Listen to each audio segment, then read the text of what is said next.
trying to get help. Instead of a robot, our platform ensures actual people are on the other end, and there's all the internal tracking and everything like that. That's not what we're here talking about. Today we're going to be talking about the practical uses of queues. One of the big questions I get a lot is actually around like data structures. Today, especially with like functional programming, like Node.js, which is actually what I specialize in, and I've been a contributor to, you don't come across a whole lot of situations where you would find like the traditional data structures, queues, stacks, binomial trees, stuff like that. You don't really have to do any of that yourself. So I get the question a lot of, why would I bother learning something like a queue and what a queue is and how to use it? First of all, because you should always be aware of what you're using, even on a basic level, right? It turns out we'll go over a couple examples on like what are queues that you use every day. You just don't know. They're just under the hood. Turns out they're actually everywhere. They've been enveloped by things like one of the functional cores of like Node.js, or I would even say like Perl, Python, stuff like that, which are more used a lot for like the scientific languages, engineering, stuff like that. But that's what we're going to talk about. I'm going to keep it pretty simple. We're only going to cover like what the simple queue. There's a couple variants of queues. The names will be in here that you can go look up, but they all are based off the simple queue that we'll be going over today. This is the most common question I get with a queue. Sorry, the Google Meet is just acting up again.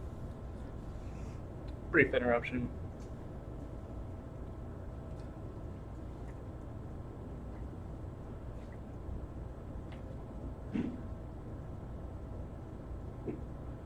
Isn't software great? Good. Perfect. We can make good things, I promise. Difference between a queue and a stack. The biggest thing is a stack is last in, first out.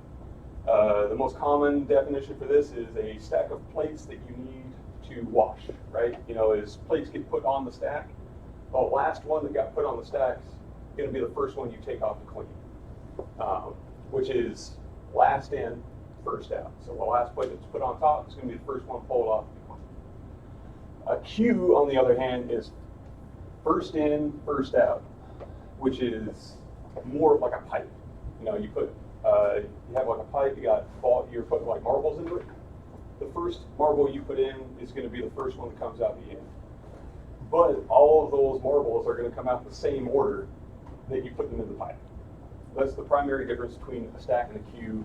This is by far like one of the most common questions I get around queues, because they, people go to like Stack Overflow, stuff like that, they'll copy paste stuff. Be like, I've made a queue. It's like, well, no, not really. You've made a stack. And they're like, why does everything come out backwards? It's like, it's because you got a stack, not a queue. And there's some other differences, some of which, again, more around the fundamental understanding. With a stack, it's, you use the same end of the structure. So again, a stack, you're putting stuff into the top, and everything you take out comes out of the top, right? It's like a bucket. Whereas a queue, again, you have two ends like that pipe, where you insert on one end and it comes out the other end.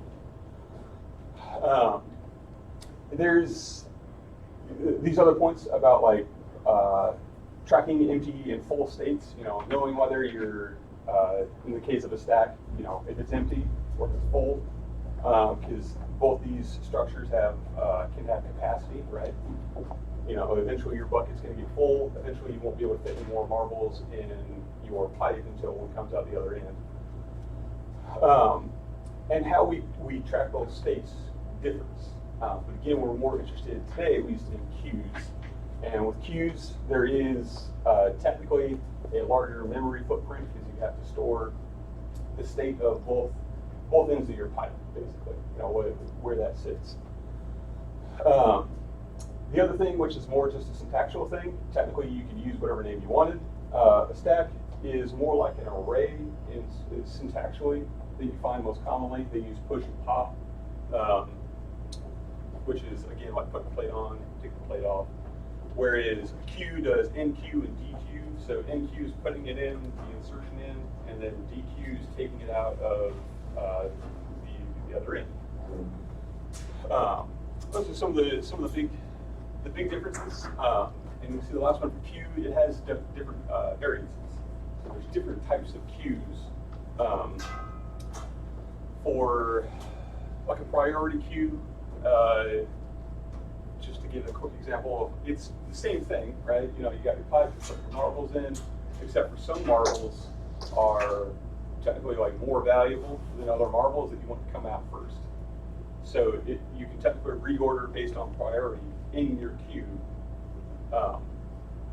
to be dealt with first, something like that. Again, we're just going to cover the simple queue, but it has different variations. A circular queue is you have your pipe, but say your marble's supposed to be coated with something when it comes out the other end, but it wasn't coated. You go and you put it back on the other end. So it's technically like a circle until a condition is met for something coming out the other end, something like that. Now, so I'm very wordy. I apologize. But this is just a quick visual real quick. The queue that we'll be covering, this is a simple queue. So again, in queue, we're putting it in one end, DQ, we're taking it out of the other. And again, that was our first in, so that's going to be our first out. It's just like a tube. Again, queue variants. Simple queue is what we'll be covering today. Priority queue, circular queue, double-ended queue. The double-ended queue is the one I didn't give a quick description for. That's like you filled up your pipe, but technically you can, once it's full, you can take out of either end. So you like cut the contents in half, and then you start taking stuff from both ends until it's empty. Which that is one of those deceptively complicated things to accomplish in programming, because the concept sounds pretty easy. However, what happens if you have like an odd number of items or even an even number of items, and what technically is empty? How do you know if one side is empty and the other isn't empty? And what do you do when that happens? You take the side that still has stuff in it, try to split that in half, put it in both ends. It can get kind of wild. What can they be used for? So again, I get that question of like, why do I need to know what queues are? What do they do for me? Well, it turns out they do almost everything pragmatically for you. You just don't know it. One of the fundamental operations of a computer, storing files, writing to a drive. Drive operations are queue-based. It turns out they're just really fast at dealing with queues, writing bytes to a drive, so you can do multiple things with your drive at once, or so it seems, right? Technically, that's actually just a queue of multiple tiny little operations, and it continually uses that circular queue pattern until it keeps breaking chunks off, puts it in the queue, breaking chunks off, puts it in the queue, and then that's how you can write like 2 different files at the same time. Like all your disk operations and everything, that's all. It's just really fast queues. That's all that is. Same thing with your network. You got multiple applications that are calling and receiving information over the wire. Again, that's a really fast queue that just keeps going back and forth. And that's why, to a degree, that's why a lot of the network stuff is people hear like packets that get sent back and forth. Those packets are to a degree what's being queued, shipped, and dealt with, whether it's receiving or sending. So those are like queues are really all over the place. You just don't quite know it. And technically, like a thread in your processor is, again, it's just a queue. It's just really fast at taking stuff and putting stuff in the queue. That's all it is.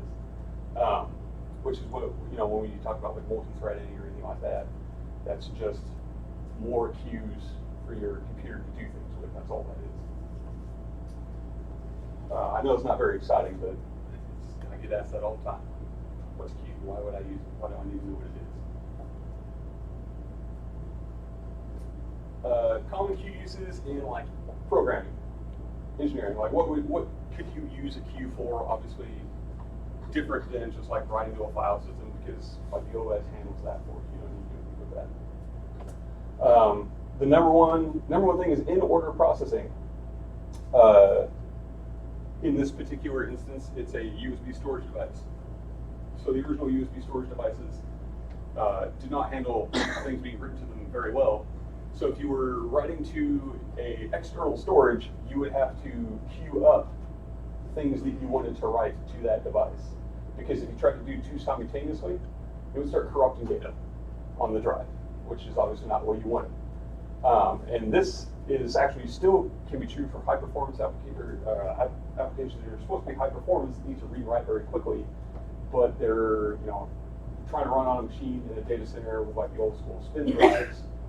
There's for some reason they're still trying to run like a 4,400 RPM drive for some contrived reason live.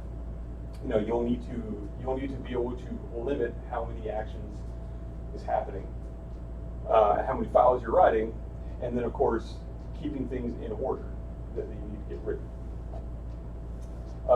Another very good example is you send a text message, you send something over Google Hangouts, something like that. Obviously, when you send 3-4 things back to back within a second, you expect those to show up in order. Well, again, it's a queue that's handling that,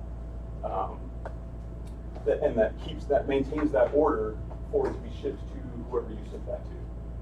Otherwise, technically, because the messages you could send are of a different size textually, so technically one could take longer to send to be processed than the other one. And if you're not using something like a queue, they can put into bad order. The last one is a very enterprise software level. So you work for a company, they have thousands, tens of thousands of users.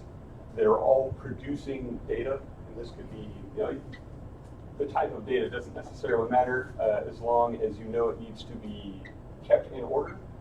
And for example, like user notifications, you want the notifications you send to a user again to show up in order inside the application. And if you don't use something like a queue, again, you can't guarantee that it will show up in order. But with the consumers and the producers, those are common words used when you're working in like the larger enterprise softwarescape, if you will, where you have thousands and thousands of things being produced, but you only have one resource consuming those results. Because say you have a server that can handle 1,000 requests every 10 minutes, right? But you're producing 100,000 things in 10 minutes for it to process. Obviously, if you send all 100,000 things at once to that server that can only handle 10,000 things at once, you're going to bring the server down. And trust me, no one likes that. They get very angry about that, especially if they're paying you to have that not happen. Obviously, you have a problem. You can't send all 100,000 requests to that server that can only handle 10,000 within that time period. So a queue is what you would use, because a queue is, once something's inserted, it's generally static, and then you have something that just comes off the end when it's ready to deal with that next thing. So that's a very common pattern that you'll find, if you're working out in the field. That is one of the most popular patterns I see today, and it's a pattern I've been using for about 14 years, and it hasn't gone away. I don't suspect it will be going away. And that's the same concept behind databases and database requests, stuff like that, which go over there. It can be called like spooling and stuff like that, depending on the database you're using. But there you go. There's common uses that you'll find when you're trying to write software, and a lot of that's back end, but applies to the front end as well if that's what you work in. Fun fact: like JavaScript on the front end is just a single thread, and we talked about earlier where thread is just a queue, and the way JavaScript works in particular, this is not all languages. But it only JavaScript only runs and executes in a single thread. So when you have a bunch of tasks, you need to be able to tell it what to work on in certain structures and what it needs to actually do at any given time if you have too many things happening at once. And a queue, again, is a way to do that, to ensure that it only does one thing at a time. And that, again, could be a whole talk all on its own. That's called microtasking, if you want to go Google that for the front end. As I'm sure you guessed by now, the largest benefit of the queue is the fact that every element inserted is kept in order and the elements cannot be randomly accessed. So another question I get is, if you're familiar with like an array, arrays are good, don't get me wrong. You can do a lot of cool stuff with arrays. But inside the application, when you're programming and you hand, we'll say Bob wrote a piece of implementation that depends on an array being the order that you made it, right? And this could be, so he could have already sorted it by number, by index, however he sorted, he expects that to be in order. But then he pulls in a function or a module, or a class service, whatever it is, that Joe wrote. Well, Joe's implementation splits the array and inadvertently tacks it back together wrong. And it sounds contrived, but trust me, this is like at least once a week we find something weird. It's like it got flipped on its head and we haven't quite noticed, and it just turns out when we needed it to be in order, all of a sudden we have a problem. All of a sudden, an array, because you do have that permutative ability, it maybe is not the best solution for that if it needs to be in order. And again, a queue prevents that from occurring. A queue just, with the way they're made, and we'll take a look at the structure, you don't have the ability to like cut it in half and then literally flip each end and stick it back together. Because obviously when Joe gets that array back, he doesn't realize that it's been stitched back together incorrectly, and now you have a bug. And trust me, some bugs are worse than others, but that is a particular bug that I have encountered that wasted 2 days of my life. And if I can say, try to keep these talks reasonably simple, if I can save you an hour of your time by using a queue over an array or something like that, my job's done, I'm happy. We're going to actually look at a queue and what that looks like. So this is a simple queue, and this is a queue that has capacity. So technically, when we make the queue, we can give it the capacity we want, and then if we try to add any more to the queue, it won't add it, and it will print out the message letting us know that, like, hey, I've reached max capacity. I can't take anything else. This is one of the most powerful aspects of a queue, aside from the ordering, is because this allows you to, if you have multiple queues and you're trying to keep, like, each queue is responsible for sending a request, we'll say, to an API. But those commonly APIs are rate limited, so you can only make so many requests within, say 10 seconds. Queuing is how you make sure your application doesn't start throwing like 500 errors and blowing up on you, or requests are just failing, so the users are getting what they need. A queue is what you would use to prevent that kind of thing. Now, in particular, this is that particular scenario benefits a lot from the circular queue, right? So if it tries to do something and it fails, it can go back on the end. So we've tried to fill that. So we have 4 properties here. We got capacity, head, tail, and storage. Capacity is exactly what it sounds like. The capacity of the queue. The head. So the head is what the last or the next item to come out of your pipe is. And that's, in particular here, it tracks the index, really, of what that head is. Because every time we add something to the queue, both our head and our tail are going to move. So unlike an array, where the beginning is always 0, after we've added more than the capacity of our queue, our tail, which is the insert end, is not going to be a 0 index. And this lets you know how, basically how many things your queue has processed, which can be very valuable information, especially if you need to slow something down or you need to shut something down. Knowing what your queue size can be very important. I've worked in a lot of like email systems and everything, batch emailing.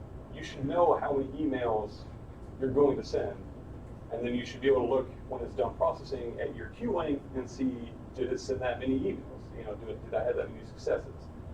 And if no, then you need to go do something about it, or someone needs to know, or whatever it is. And then storage is this is actually a map. It turns out I was actually just lazy. I didn't use new map. This does not work in all languages, by the way. Don't go do this in my Java or something like that. But sorry on that. Yeah. We're in Node.js, by the way. In queue, again, we covered that's what puts something in the end to come out the other side. And this is where we go through and we look at count, which is another function here. So what's interesting about count here is what most people do in this implementation is they actually go to storage here, and then they either loop over it and then literally count how many things are in there, or they'll use an array for storage and then do .length, which both technically can work. But we'll get into something called time complexity in a couple slides as to why to loop over that kind of stuff is bad, why we don't want to do that. So the count is, the tail minus the head, and that tells us how many items are in our queue, because again, tail and head are being incremented every time we add something to our queue. And if the count looks good, it's less than our capacity, we add it to our storage here. And this is some shorthand, so this will actually increment the tail value and then use that value as the index for whatever you gave the queue. And then we just return the new count, basically, which will get updated because we increment the tail. If it doesn't match, then my computer goes to sleep. We print out, max capacity has been reached. DQ, so this is something coming out the end that we've already inserted. Obviously we check for, this is one of those states we talked about, which was, how do you know if your queue's empty? And the kind of the different ways to look at that. But with this, obviously if these two are equal, we don't have anything else in our queue, so we just get 0. If we get 0, then there's nothing to take off. We just don't do anything, and we just return false. If not, then we actually go look at the element, and the element is whatever you handed to a queue. The nice thing about a queue is they're generally very malleable what you give it. As long as it's a storable type, it can be primitive, it can be your own type. It doesn't care. It doesn't have to care. We get that element, and then we delete it out of our storage map. So DQ, because again, we're taking it out. It shouldn't be in there anymore. And then this is what actually decrements, because if it gets a little interesting to explain. But if head is less than tail, first of all, that means the queue is not empty, basically, and we need to increment our head. And if it's not, then we don't really need to do anything. We can just return the element because it apparently has already been removed. Which, if that's the state, it's a real weird state to end up in. So I might suggest, maybe you got a bug somewhere. But nonetheless, code for the worst case scenario, because it will happen. Trust me, it'll happen. And then we just return the element that we took off of our storage. which is a lot of words for just putting something in the pipe and get something at the end. Peak is our last one. So peak is just more of a nomenclature for a lot of the Q stuff. And I don't actually have any historical references to why it's peak.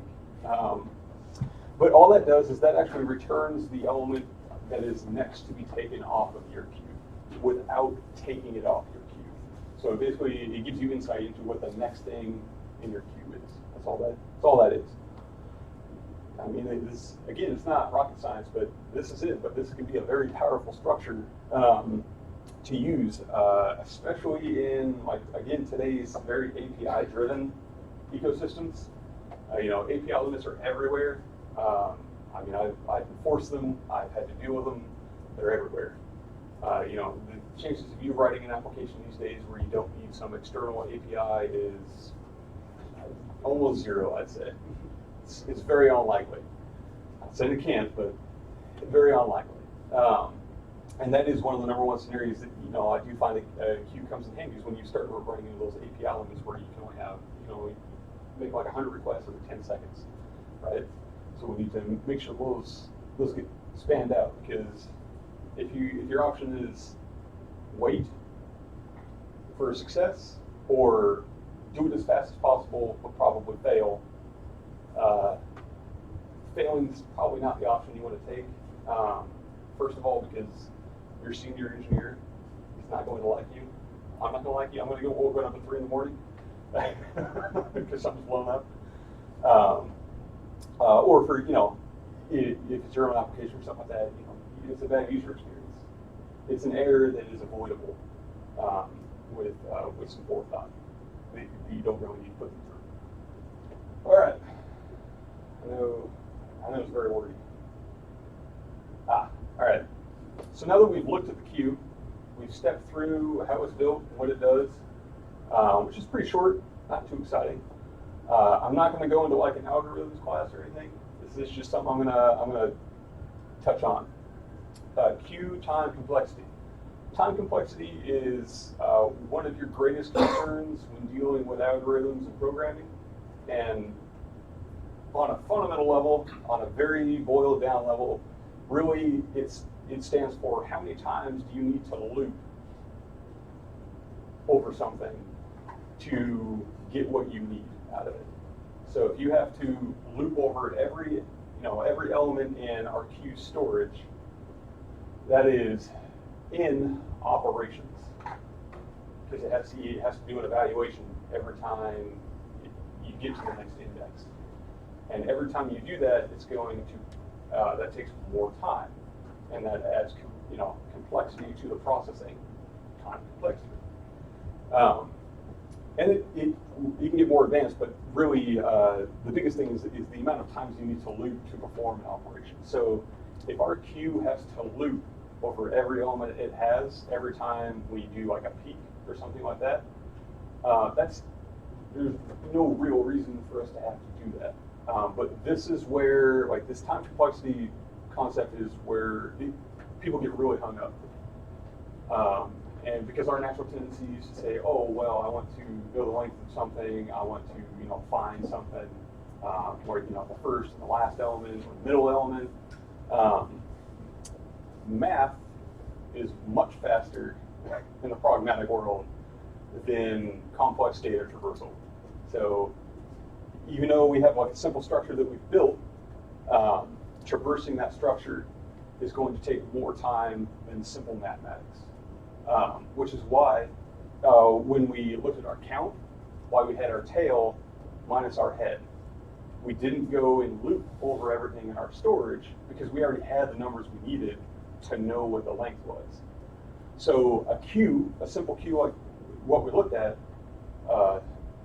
there's time complexity is noted in something called big O notation, which if you've taken like a college math class or something like that, you take like a system of a function. I know I'm getting into math, not everyone likes that, I understand.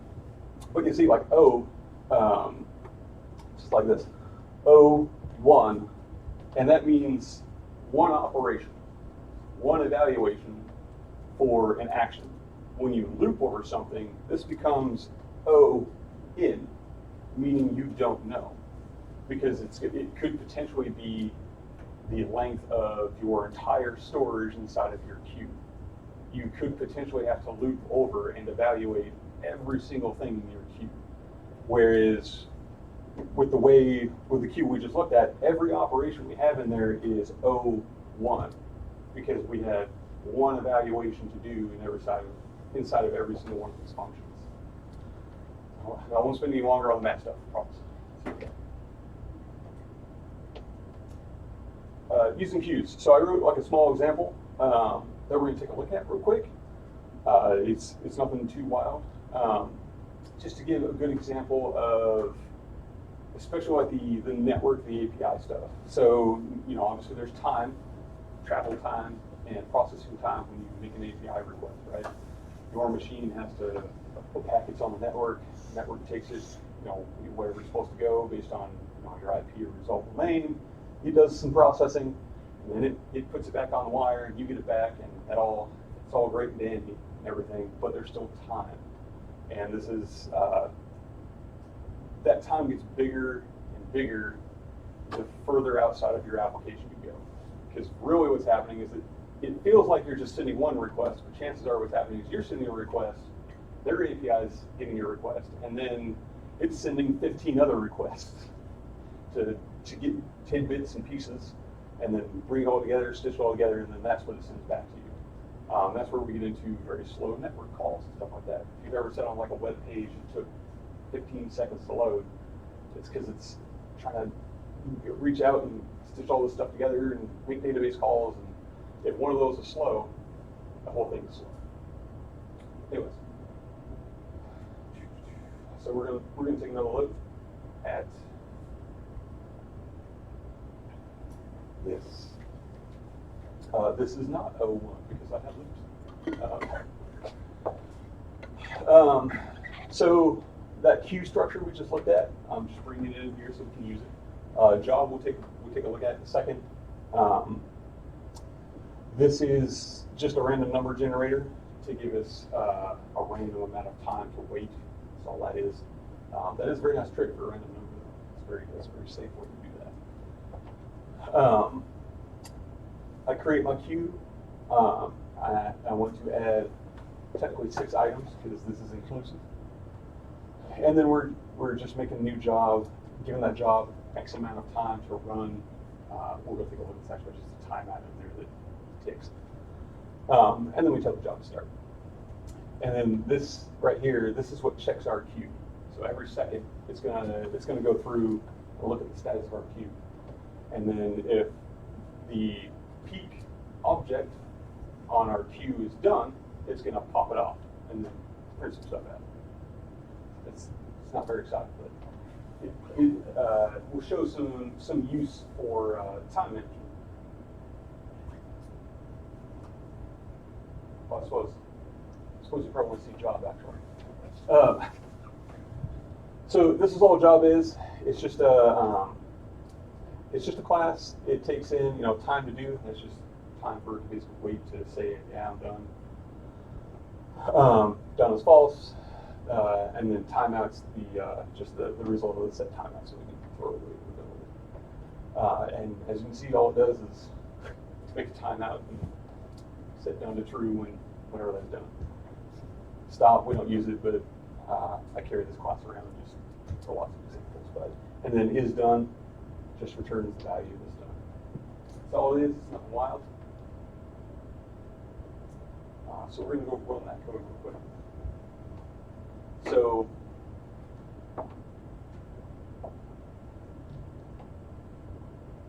great. So it's not very exciting, I understand. But you can see all of our jobs came off the queue in order. However, job 2 technically got done before job 1. And that really, that is the principle of a queue. It's not very exciting, but, or at least not to look at. It can be very exciting to implement, but you can see that like job 3 finished before job 2, and before job 0 technically. But because we're using a queue, those results, regardless if they were done, so in this example, this is a good example of like database interactions where things need to occur in order, especially if you're updating like the same record multiple times. This is the concept that like a database transaction uses. It'll do things in the order that it gets it. That's again a whole other talk on itself. But this is what queues are for. These things got done, and that timeout could be anything. That could be a file being written, that could be a file being read, that could be a database interaction, that could be an API call. Anything that takes time. You could put in there instead of that timeout. And then you can see the capacity. We actually technically went over our capacity, which since we're just using a simple queue, we didn't do anything. We just had to print something out. But you can see when the queue gets made, that we actually gave it a capacity 4. And since our loop goes to 5 inclusive, technically it was going to give us 6 elements, which is why we got 2 printout statements saying like, hey, I'm full, I can't take any more jobs. It's kind of waylay you with some information. And then very briefly, I'm going to touch on queues are all over the place in software shops. They come in a lot of different names and technically some different styles, but at the end of the day, they're all just queue management systems. Some of the most popular ones, Kafka, which can do a lot more than queues, don't get me wrong, but it is very commonly used as a managed queue. And all of these systems, technically what they do, they're not one big queue. They allow you to manage like hundreds of thousands of queues by name. And that's really what they're for. So you take that data structure we made, replicate that, and being able to get like every queue, basically turning every queue into an API that you can push and pull stuff off of. And this is for very popular for jobs that get run like every 24 hours. As 24 hours pass, people are using your application, and then they trigger something that says, oh, well, this needs to be done by the at the end of the day.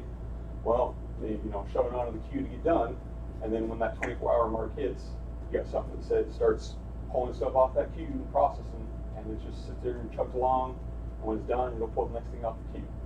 And again, that's to prevent it from saying, here you go, here's 500,000 things to do all at once, and then it says, I can only do 30,000, and then it falls over. And then now you have no jobs. Now everything's failed. Now you got 30,000 jobs that just evaporated into the E3. Kafka, RabbitMQ, this is actually what we use where I am. Very popular. I like it. It's independent, so it's not tied to Amazon or Google or any of that. There's Kafka, it's done by Apache. But then we have the 3 big cloud providers, Amazon, Azure, Cloud. They all, Google Cloud, they all have their own service that they just call something different. Some of which are actually based on one of these 2. They just gave it their own special wrapping and made it managed. But if you see any of these names, especially if you're out there, if you're looking for work, and they say we want experience with RabbitMQ, well, now you know it's actually just a bunch of queues and then that's it. So now you just need to learn what are the APIs or what's the socket interface for dealing with RabbitMQ.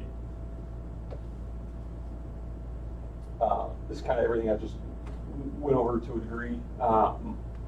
Subscription to queues. I don't think any of you here were actually for the last talk I did about pub subs, event buses, and stuff like that. But it allows, these services allow you to subscribe to queue events, so it can know if something gets added to the queue. It doesn't have to sit there and repeatedly check like every second like we did. It can just be sent a socket message, say like, oh, there's something on my queue that I can go grab. And that's again important for knowing how many things you have in your queue, how many things you're actively processing, and when you're done, do they match? They should match. And again, the example here is just like user notifications. So like in the application I currently work in, every user has their own queue via RabbitMQ for notifications and things that they get sent, things that happen inside the application. Since we do a lot of messaging, that's one of the primary things our application does. So almost everything we do is queues. And this is just another one of those visuals for like if you're using RabbitMQ. These are also called channels. They're just queues, and that's all it is. You can just give them a name, ask for that queue. I know that was a lot, but I am here for questions. If anyone has any, all the code and everything that you saw here is available for repo if you want to pull it down, mess with it, and try whatever you want with it. That's the URL there. Twitter, LinkedIn, it's a blog I submit stuff to like once every 6 months. But it's program stuff. Mostly it's Node, but a lot of programming patterns and some programming philosophy, stuff like that. But does anyone have any questions about queues?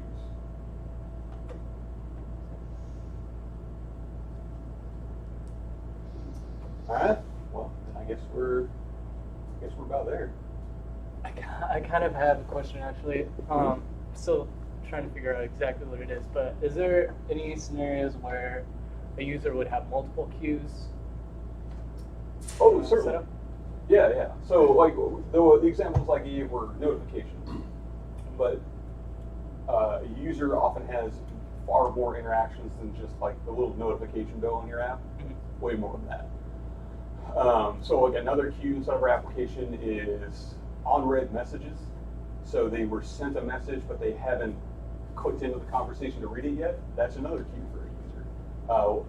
The average user in like the application I work in actually has about 58 separate queues per user. Wow. And that can sound like a lot, but again, the important thing is that, yeah, we're pulling and pushing stuff off these queues, but it's a single transaction per queue at a time. And generally, a queue, especially when it's user related, is not going to be doing like 50 things at once, right? Because it's the person using the application can't do 50 things at once. So when they click on their conversation, that gets pulled off the queue, and then there's probably like 10 seconds in between there, and then they open up their notifications, right? And that means the load using a queue structure like that can be significantly less versus if you were to do that just with like a REST API. Everyone clicking on notifications is your concurrent load on that API server, which means at 6 a.m. when all of our users log in and they hit that button, all of a sudden the notification server is going to cry. Because it's getting like 30,000 requests for what's my notifications versus, and then it has to like make a DB call and stuff like that, versus if we prepackage all that and put it in a queue, all of a sudden it doesn't have to make another call out and it doesn't have to do any processing. It just takes it off the queue and sends it over the wire and it's done. And then that also gets, replacing some queue, like some database interactions with queues is another reason to use like that RabbitMQ system, because again, if you prepackage it, you don't have to go to the DB, you don't have to read it, you don't have to wait for the other 30,000 requests coming in to resolve.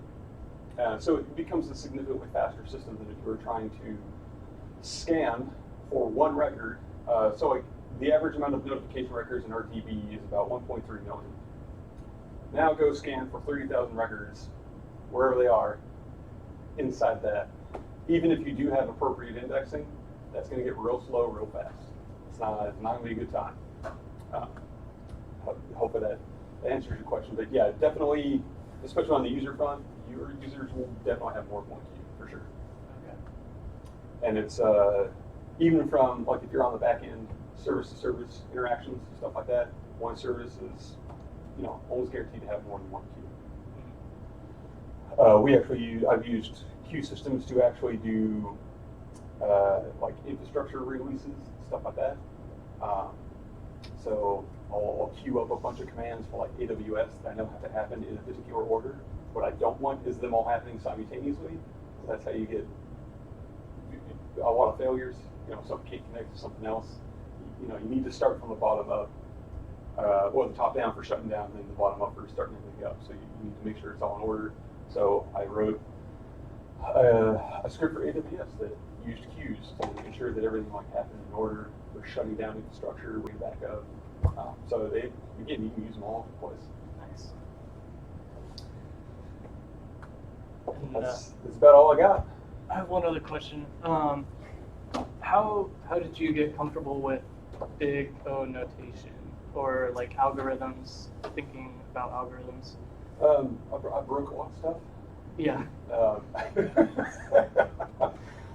the most part, I am actually really a self-taught engineer. I was working as an engineer far before I ever went to any school or anything like that. And so that sounds like a kind of a ridiculous answer, but yeah, no, I broke a lot of stuff. The open source world is an absolute cacophony of examples of algorithms to try and build yourself, and you don't, kind of the adage of you don't know something until you try to teach it.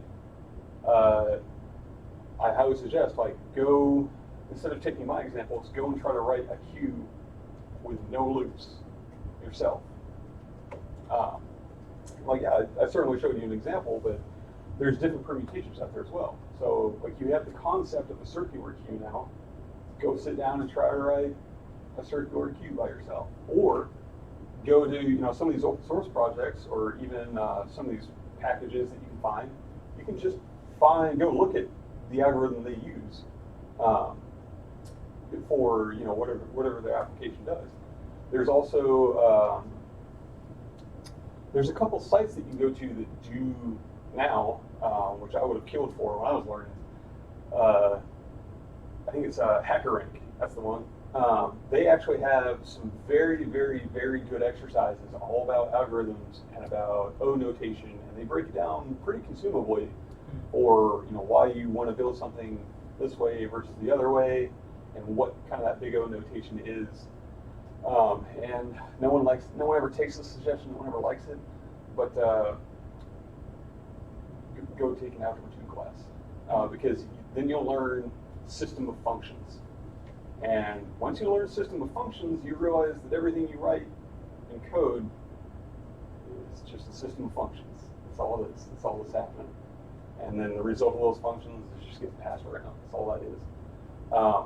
But I am serious. If you can master system of functions mathematically, the approach you will take to algorithms will be significantly different than you can definitely learn by just kind of hitting your head against the wall, but some fundamental understanding will take you a long way. Cool.